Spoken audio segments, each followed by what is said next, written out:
আসসালামু আলাইকুম। সবাই কেমন আছেন? আশা করি যে যেখানে আছেন সবাই খুব ভালো আছেন। আলহামদুলিল্লাহ আমরাও বেশ ভালো আছি।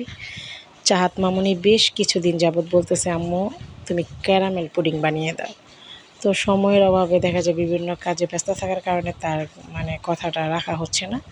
তো আজকে যেহেতু মোটামুটি ফ্রি ছিলাম বিকেল থেকেই, তো চাহাত মামুনির পছন্দ মতো তার ক্যারামেল পুডিংটা বানিয়ে দিলাম। অনেকেই আবার ক্যারামেল খেতে পছন্দ করে না, আর আমার কাছে আসলে পুডিংটা ক্যারামেল ছাড়া ভালোই লাগে না। তো খুবই সুন্দর পারফেক্ট একটা পুডিং হয়েছে। যদি কারো রেসিপি লাগে অবশ্যই আমাকে ইনবক্সে নক করবেন। আমি চেষ্টা করব আমি যে রেসিপিতে বানাই অবশ্যই আপনাদেরকে ঠিক সেই রেসিপিটাই দিতে চেষ্টা করব। তো চাঁদ মামুনি তার ভাগেরটা আগেই নিয়ে নিচ্ছে, কারণ তার গরম গরম পুডিং খেতে খুবই ভালো লাগে। আর আমরা সবাই ওয়েট করতেছি, কারণ আমার আবার ফ্রিজে রেখে ঠান্ডা করে তারপরে খেতে ভালো লাগে। তো আলহামদুলিল্লাহ পুডিংটা খুবই পারফেক্ট হয়েছে, আর দেখতেও খুব লোভনীয় লাগছে, তাই না? আমি যখন প্রথম রান্না শিখি আমাকে এক শেফ শিখিয়েছিলেন প্রত্যেকটা খাবারের ৩টা দিক আছে।